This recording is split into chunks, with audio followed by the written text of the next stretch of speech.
Hey everyone, welcome to my channel. So in this video, we're going to continue going over the practice college algebra final exam review.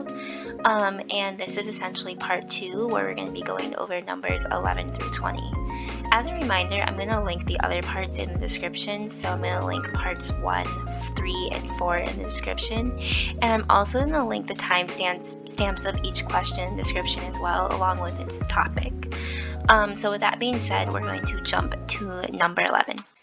So for number 11, it says solve the inequality -1/2 plus x less than 3x minus 2 less than or equal to 5/2 plus x. So I'm going to write that down real quick. Alright, so I wrote the problem down. So as you see, we have -1/2 plus x less than 3x minus 2 less than or equal to 5/2 plus x. So the goal when we have an inequality set up like this, where it's kind of like double-sided, the goal is to isolate x in the middle. So the first thing that I want to do is to isolate x in the middle. I want to get rid of this 2 right here, so I'm going to add 2. And remember, because we're dealing with two sides, remember we're going to add 2 both on the right and left side. So we're going to do plus 2 in the middle, plus 2 on the right side, and plus 2 on the left side. So when we add 2 in the middle, that will cancel out. We'll cancel this out. However, on the left side, that'll become -1/2 plus 2, which is the same thing as saying -1/2 plus 4 over 2 plus x, and then less than 3x less than or equal to 5/2 plus 2 is the same thing as saying 5/2 plus 4 over 2. And then we'll have plus x. And then when we simplify that, that will become -1/2 plus 4 over 2 will become 3/2 plus x, and then less than 3x, and then less than or equal to 5/2 plus 4/2 will become 9/2, and then we'll have plus x. So the next thing we want to do is we're left in the middle is just 3x. So what we're going to do is we have 3x in the middle. However, on our sides, we do still have 3/2 plus x. And then on the right side, we have 9/2 plus x. So remember, we want x to be in the middle. So what we're going to do is subtract x from both the left and right. We're going to subtract x both from the left and right. And remember, we're going to do the same for the middle. We're just going to subtract x for the middle as well. And when we do that, the x's will cancel out on the left and right side. And then in the middle, let me just bring everything down. 3x minus x will become 2x, and then we have less than or equal to 9/2. So the next thing we want to do is we have 3/2 less than 2x less than or equal to 9/2. So the next thing we want to do is we just want to basically get rid of the 2 in front of the x in the middle. So we're just going to divide by 2. Since the left and right are fractions, what we can do is just multiply by 1/2 to make it easier. So we're going to multiply everything by 1/2. So that will be 3/2 times 1/2 less than 2x times 1/2, and then less than or equal to 9/2 times 1/2. And when we do that, 3/2 times 1/2 will give us 3 over 4. And then we have less than 2x times 1/2, that will cancel out. And it'll leave us with just x in the middle, and we have less than or equal to 9/2 times 1/2, that will be 9 all over 4. And then, as you see now, we have x just in the middle, and that completes our problem. So they want us to convert it in interval notation, so we're going to write that. So when we write this in interval notation, because we're going to start with a parentheses because we do have a less than sign. I'm going to write a parentheses. So that'll be parentheses. And then we're going to put our 3/2 right here next. So I'll go here. So, I meant 3/4, guys. Sorry about that. 3/4. Then we'll do comma. Then we're going to put our 9/4 next.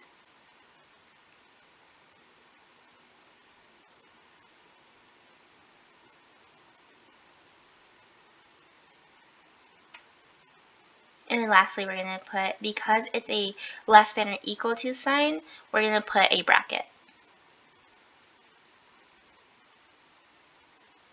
And that completes our problem.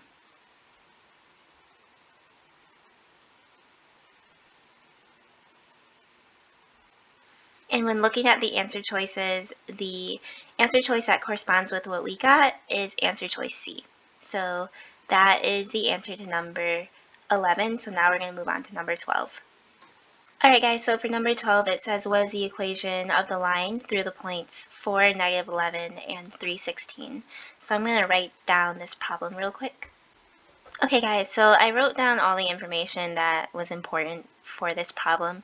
So anytime we're finding the equation of the line, the first thing that we want to do is we want to find the slope.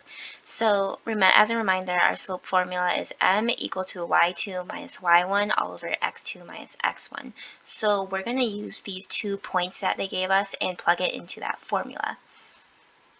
So looking at our point 4, -11, our 4 will serve as our x1, and our -11 will serve as our y1. And then for 3/16, our 3 will serve as our x2, and our 16 will serve as our y2. So when we plug it into our slope formula, it's always going to be denoted as m equal to y2 is going to be 16 minus y1 is going to be -11, and then all over our x2, which is 3 minus 4. And we're going to simplify that. So 16 minus a -11 is the same thing as saying 16 plus 11. And then 3 minus 4 is -1. And then 16 plus 11 is 27. And then we'll bring down -1. And 27 divided by -1 is going to give us a -27. So we found our slope. So now to complete our equation, I'm going to show you 2 methods to complete the equation. So the next thing we have to do is we have to find our y-intercept. So there's 2 ways you can find it, and as you know, there's 2 types of equations of lines. We have our slope-intercept, which is y equals mx plus b, and then we have our point slope, which is y minus some y point equal to the slope m times x minus some x value point. So I'm going to show you 2 ways using those 2 equations. So the first way I'm going to show you to get the y-intercept is through the point slope equation. So for the point slope, all we have to do is select one of these points above. We can either select 4, -11 or 3/16. So what I'm going to do is select the first point, which is 4, -11. So for our equation, we have y, and then I'm going to plug in -11 for the y value, and equal to our slope, which is -27, and then I'm going to do times x, and then we just have 4, so I'm going to do minus 4. So we can rewrite this. Y minus -11 will turn into y plus 11, and then that will be equal to, we'll distribute this -27 to the x minus 4, and that will become -27x, and then -27 times a -4 is going to be, it's going to be plus 108, positive 108.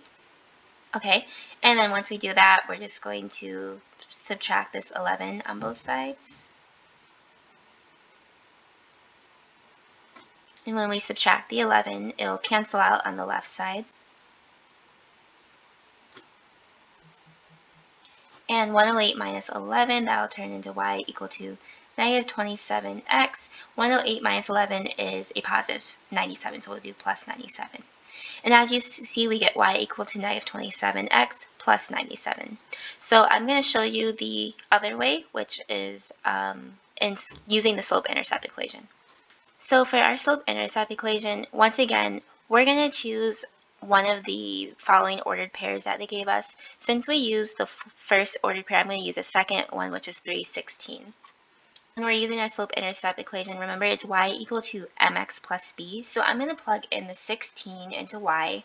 The -27, which is our slope, is going to go into m, and then I'm going to plug in the 3 into x, and then we're going to have plus b because we're solving for b.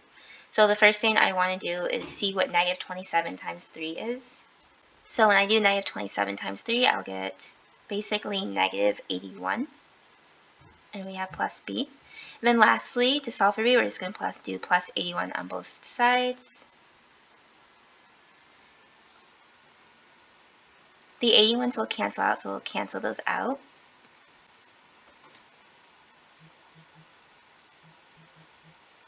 And 16 plus 81 will give us 97, and we'll have basically 97 equal to b. So to complete this equation, we're just going to say y equal to our slope, which is negative 27x, not negative 27x, negative 27, and then times x, and then we're going to say plus our b, which we found to be 97. And that will be our answer. So as you see, both ways will give you the same equation. So it's basically your preference on how to get the y-intercept. And the answer choice that lines up with what we got is answer choice E.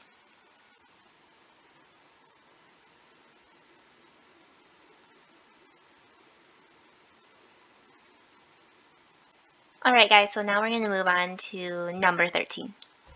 Alright guys, so for number 13, it says find the equation of the line perpendicular to the line given by 3x plus 2y plus 8 equal to 0, which has the same y-intercept. So I'm going to write down everything that we need for this question. Alright guys, so I wrote down everything we need. So basically they want to find an equation of a line that's perpendicular to the line 3x plus 2y plus 8 equal to 0. And they also want us to find this line where it has the same y-intercept as the line 3x plus 2y plus 8 equal to 0. So the first thing we're going to do is we're going to find the slope of our line 3x plus 2y plus 8. So we're going to basically solve for y in order to find the slope. So we have 3x plus 2y plus 8 equal to 0.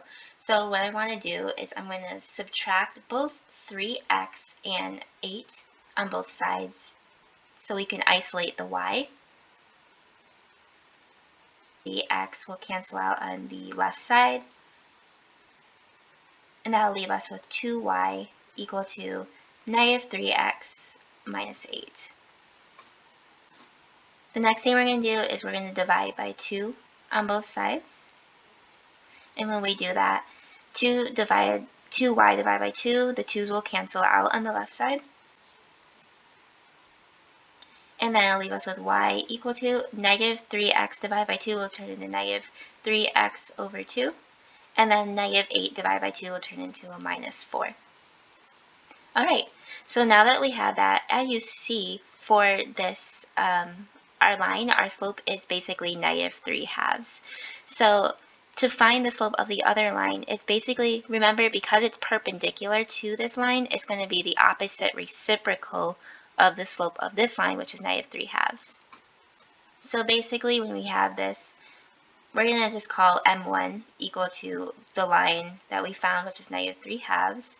And then basically our M2 is going to be equal to the opposite reciprocal. So the opposite sign of 3/2 is going to be positive 3/2, and the reciprocal of 3/2 is going to be 2/3. So we're going to write this as 2/3. So basically this is the slope of the line perpendicular to 3x plus 2y plus 8. And the next thing we have to do is just, to complete this, we need to just find the y-intercept. So basically we'll have y equal to 2/3 x, and then our y-intercept it says it has the same y-intercept as the line of 3x plus 2y plus 8, and we found that the y-intercept of that line was negative 4, so we're just going to write minus 4, and that will be the answer to this question.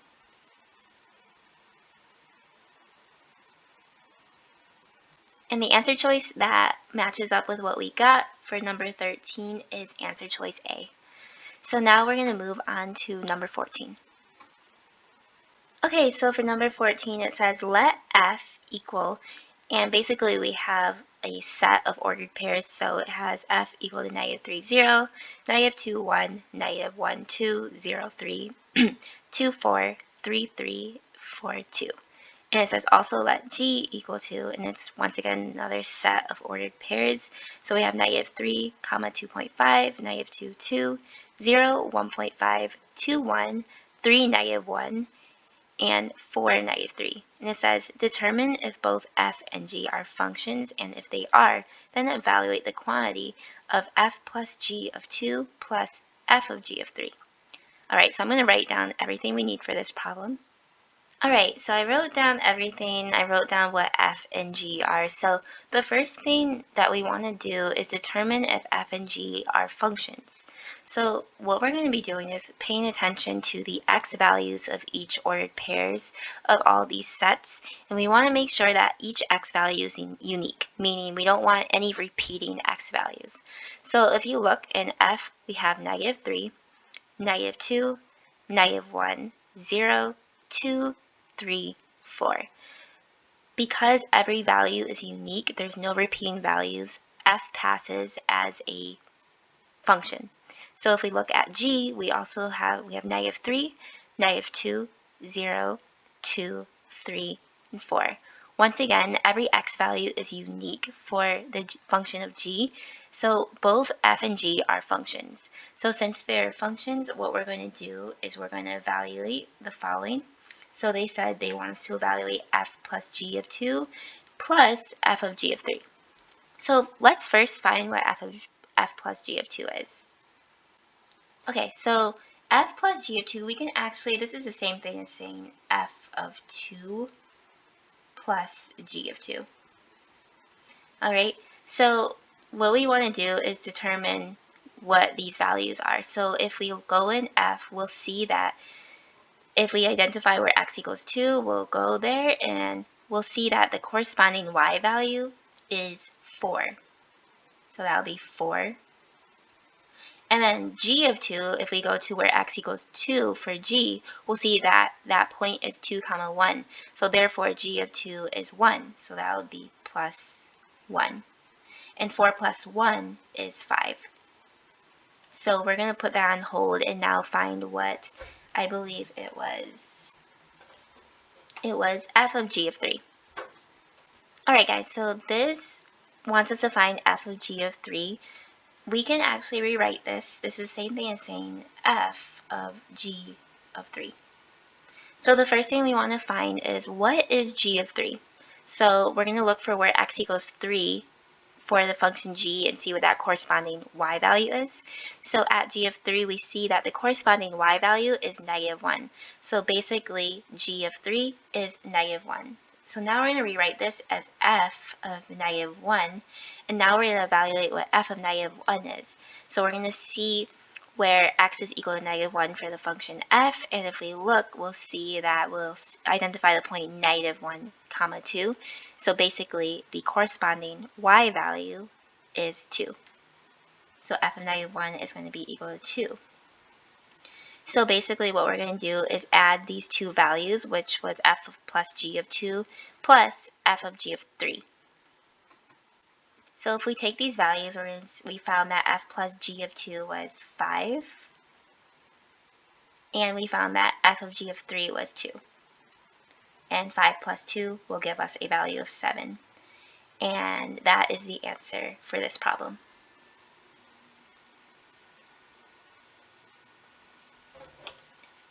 And for number 14, the corresponding answer choice that matches up with what we got is answer choice C. Alright guys, so now we're going to move on to number 15.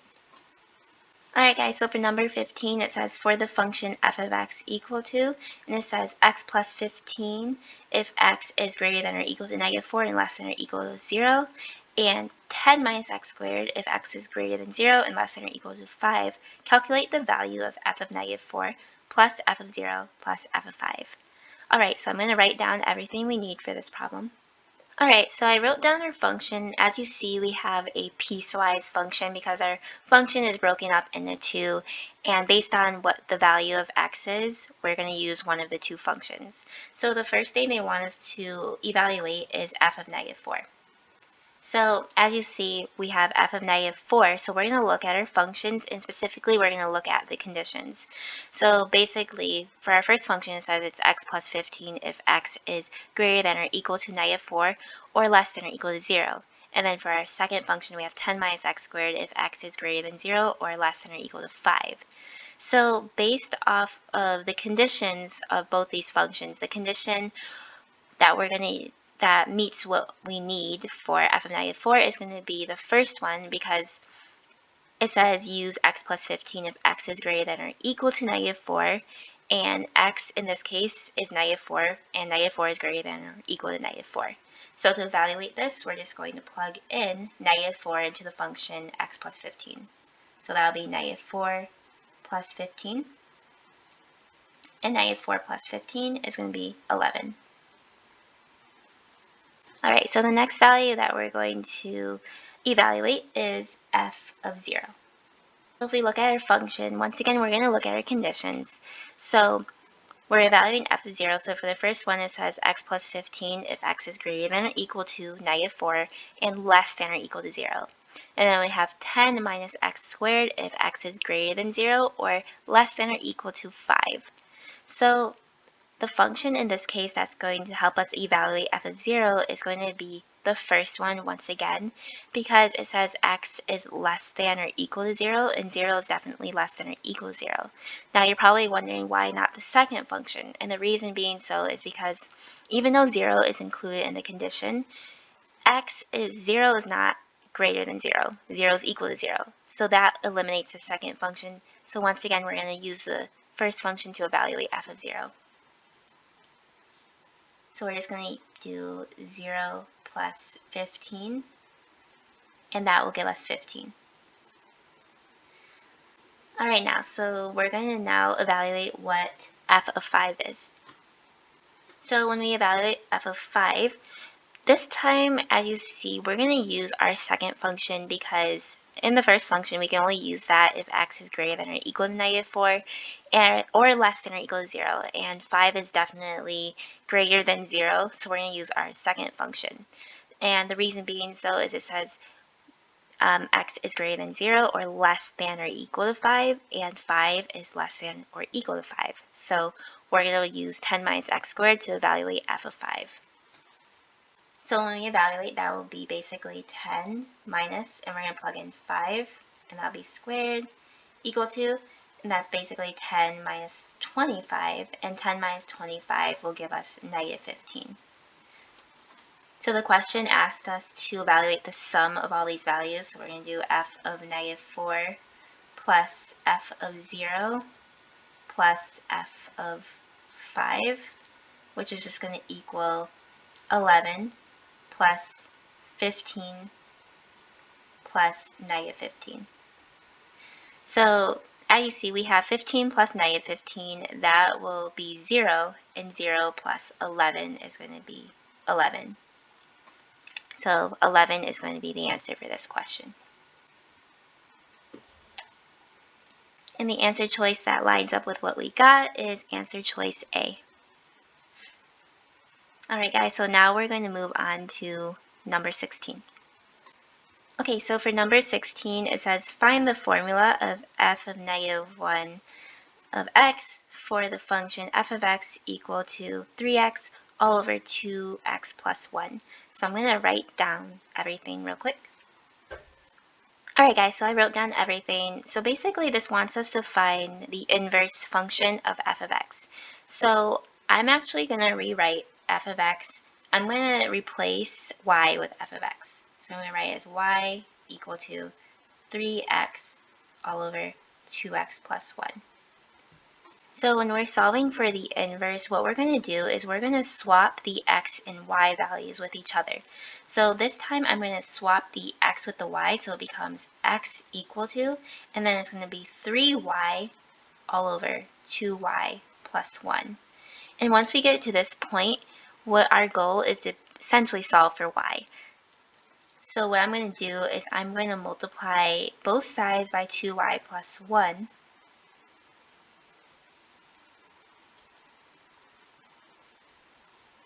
And On the right side, the 2y plus 1s will cancel out.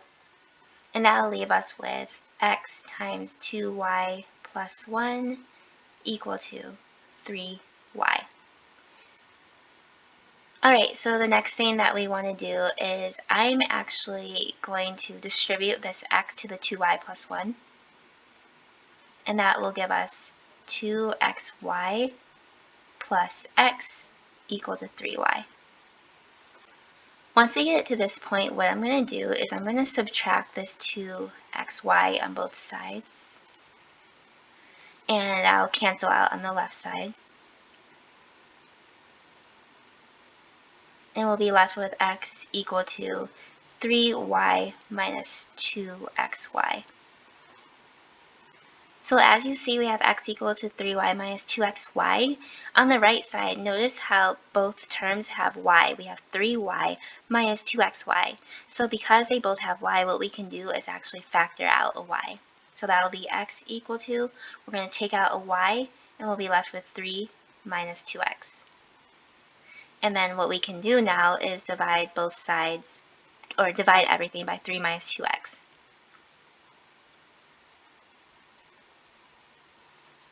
And when we do that, we'll get x all over 3 minus 2x equal to y.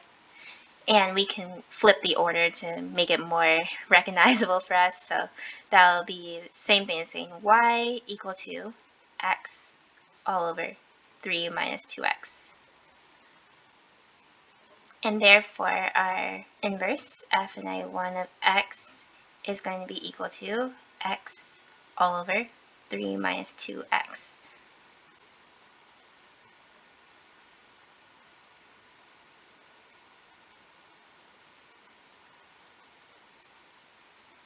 Alright guys, so for number 17, it says determine the domain of f of x equal to the square root of 3 minus x all over x plus 2. So I'm going to write that down real quick. Alright guys, so they basically want us to find the domain for this function. And as you see, our function is rational. So typically, when we have rational functions and we're finding domain, we usually just have to set the denominator equal to the bottom. And that's usually when the top is just a normal polynomial. However, in our numerator, we have the square root of 3 minus x. So in this case, we're going to set both the top and bottom equal to 0 because when you're dealing with radicals, you're going to have limitations in terms of the domain. So I'm going to set the top and bottom equal to 0. Alright guys, so when we're solving the domain for our top, because it's a radical, whenever we're solving for domain, we're going to set it as an inequality where it's the square root of 3 minus x. And we're going to say greater than or equal to 0. And the reason why we do this is we want to make sure that whatever x values that we plug in will not evaluate to a non-negative number, because you cannot evaluate a negative value under a radical, or at least square root radicals. So once we do this, we are just going to solve for x. So we're just going to square both sides, and this square root of 3 minus x squared, the radical cancel out, and that'll just turn into 3 minus x, and that'll be greater than or equal to, and 0 squared is 0. And then we're just going to basically add x on both sides.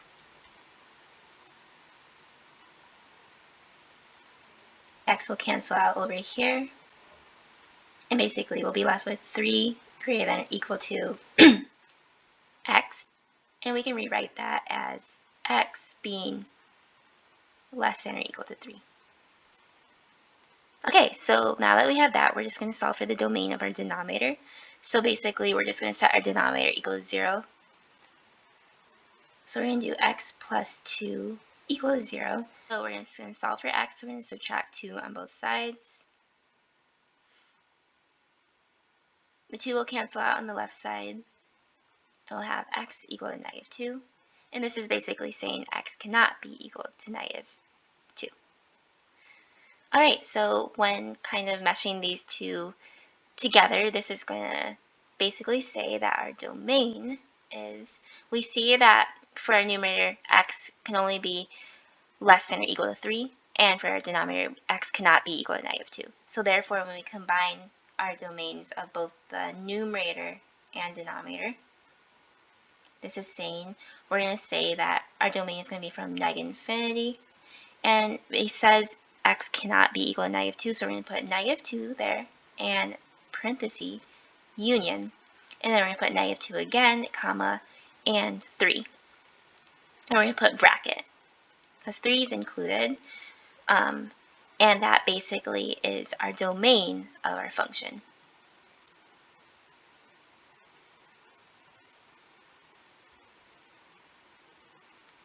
Alright, and the answer choice that matches up with what we got is answer choice C. So C is the answer for number 17, and now we're going to move on to number 18.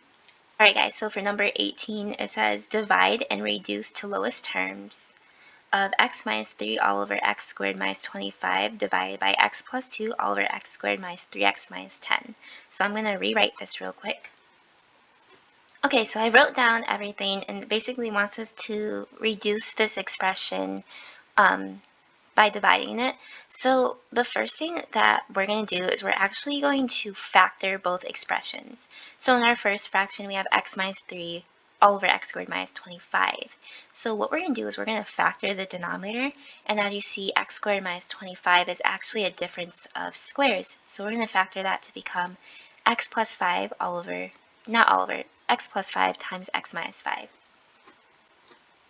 So that will become x minus 3 all over x plus 5 times x minus 5. Alright, and for our second fraction, we're also going to factor the denominator, and we have x squared minus 3x minus 10, so we're going to factor that. So when we factor our denominator, that will factor into, remember we're finding two numbers that will multiply, give us the last term, and add to give us some little coefficient. And those two numbers would be x minus 5 and x plus 2. And those two numbers work because -5 times 2 is -10, and -5 plus 2 is -3. So now what we're going to do is just simplify a little. So if you look at our fraction, our second fraction, we have x plus 2 all over x minus 5 over x plus 2.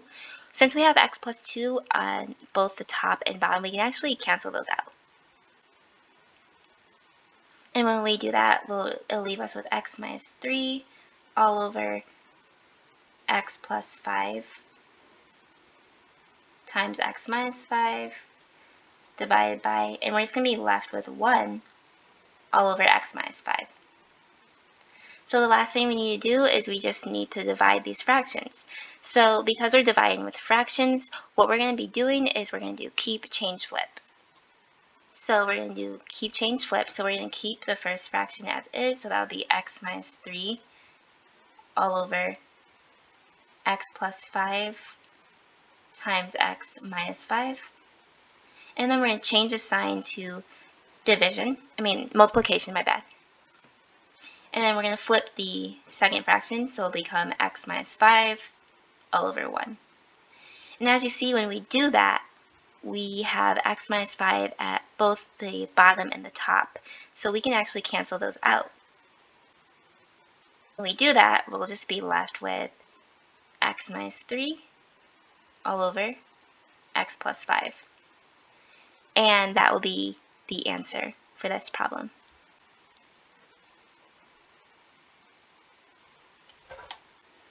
And the answer choice that matches up with what we got is answer choice D.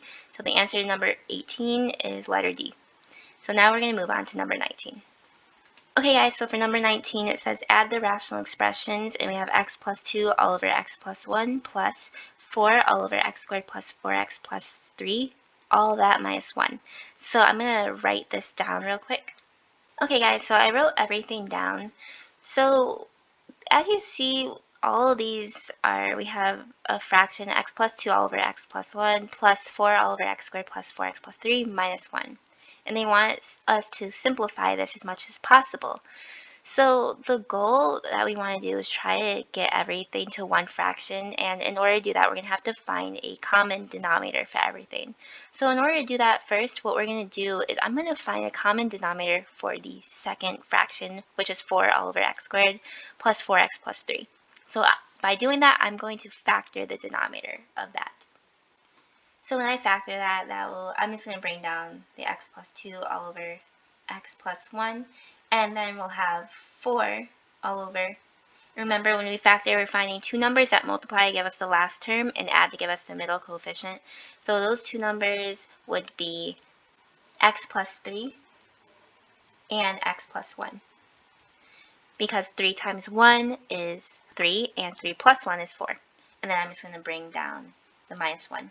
So the next thing that we want to do is we actually want to find a common denominator now. So as you see, our 4 has the most in the denominator because we have x plus 3 times x plus 1. So we're going to use our x plus 3 times x plus 1 as the denominator that we try to find for all the fractions. So for our first fraction, we have x plus 2 all over x plus 1. So since our goal is to have x plus 3 times x plus 1 as the denominator, all we have to do for our first fraction is multiply the top and bottom by x plus 3. So we're just going to do x plus 2 all over x plus 1 times x plus 3 all over x plus 3. We're going to just bring down the 4, that'll be plus 4 all over x plus 3 times x plus 1. And now the only thing we need to do is find a common denominator for the 1.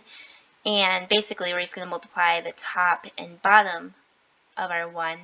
So we're just going to write it as 1 over 1, and we're going to multiply top and bottom by x plus 3 times x plus 1.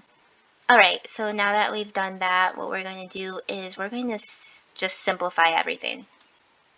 Alright guys, so I kind of cleaned everything up. So the next thing that we want to do is I'm actually going to distribute and expand the numerators.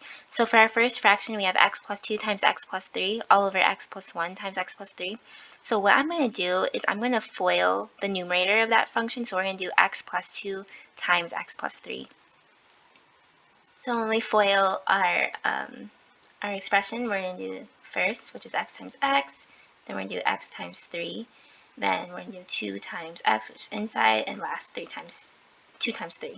So x times x is x squared, x times 3 is going to be plus 3x, 2 times x is going to be plus 2x, and 2 times 3 is going to be plus 6. And then when we simplify that, that'll be x squared, 3x plus 2x is going to be 5x, and then plus 6. So we're going to now rewrite that for our first fraction. Alright, so for our first fraction, I'm just going to rewrite the numerator as x squared plus 5x plus 6, and I'll put that all over x plus 1 times x plus 3. Then we're going to have plus 4.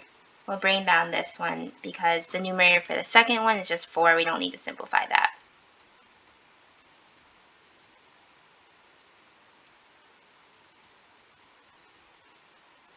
And then lastly, we're just going to simplify our numerator for our third function. Now, when we simplify this is just going to turn out to be x squared plus 4x plus 3. And the reason why I know that is because when we factored our, let me show you. We factored our second function in the beginning, we had 4 all over x squared plus 4x plus 3. So when we factor that, it turned out to be x plus 3 times x plus 1, which is what we have for our third function. So if we did the reverse of factoring, it would turn out to be x squared plus 4x plus 3. Alright, so we have that. I'm just going to bring down the denominator. Okay, so now the next thing we're going to do is we're going to condense this all to one fraction. So when we condense this, we're just going to basically write down our numerator. So we have x squared plus 5x plus 6. I'm going to do plus 4. And then minus x squared plus 4x plus 3. And then because they all have the same denominator, we can just write the denominator at the bottom as x plus 3 times x plus 1. So all we have to do is simplify our numerator. So at the top, as you see, we have x squared, and then all over here we have minus an x squared. So those x squareds will actually cancel out.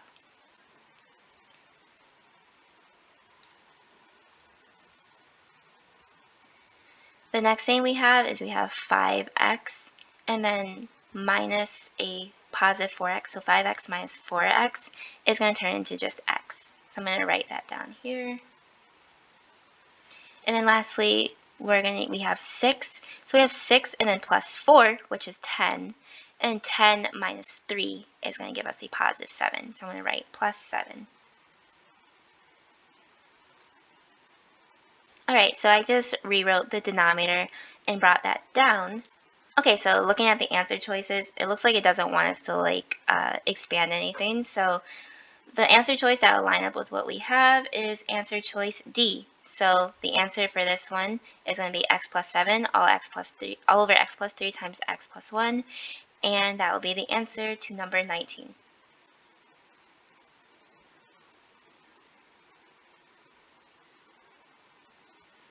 Alright guys, so now we're going to move on to the last question in this part, number 20. Alright guys, so for number 20, it says simplify the difference quotient for f of x equal to x squared minus 2x. So I'm going to write down this function real quick.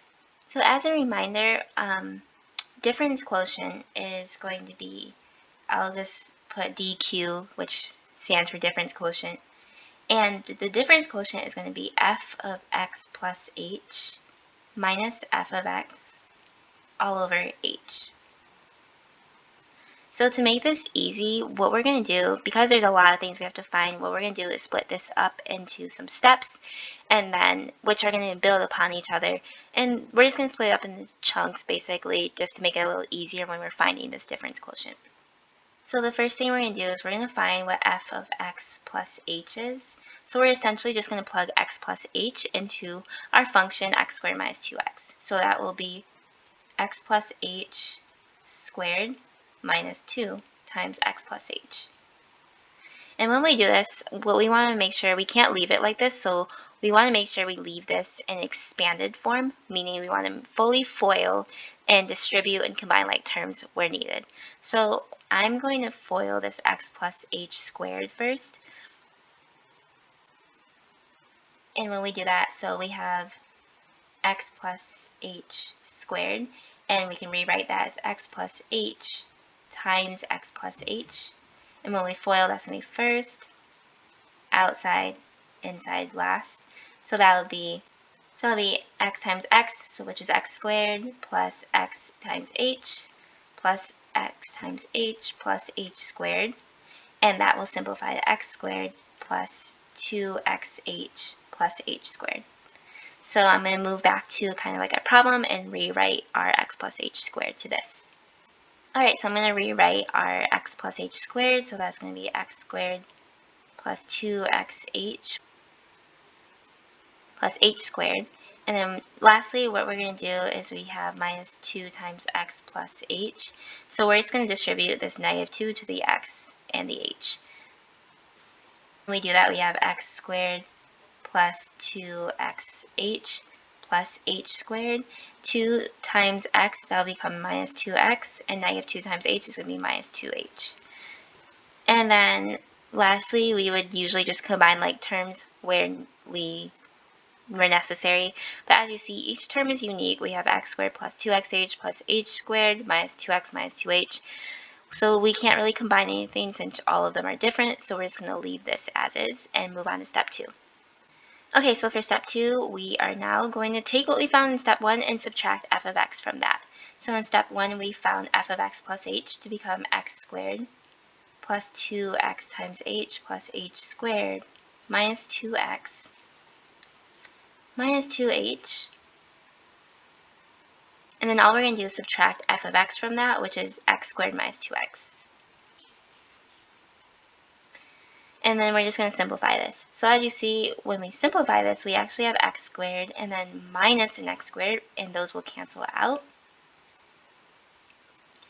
And then also, we have 2xh that stays, then we have h squared that stays, there's no other h squareds, but we also have negative 2x minus a negative 2x, which is the same thing as saying negative 2x plus 2x, and those will cancel out.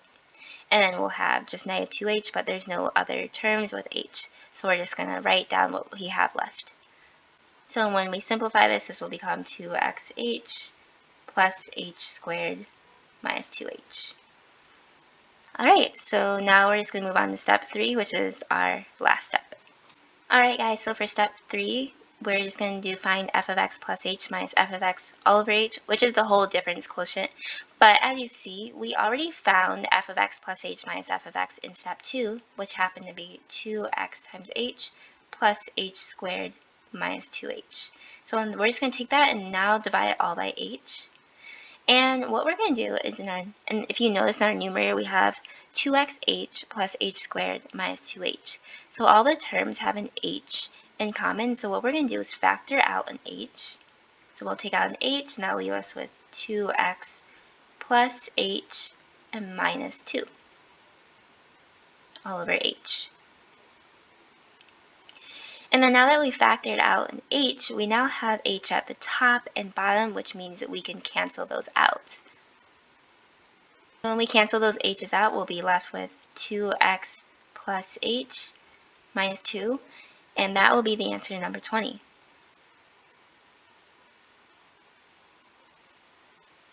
Alright, so 2x plus h minus 2 is the answer to number 20, and the answer choice that corresponds to what we got is answer choice D. They kind of rewrote it in a different order. They said 2x minus 2 plus h, and we said 2x plus h minus 2, but they're the same values. So answer choice D would be the answer to number 20. And that basically concludes part 2 of this final exam review for college algebra.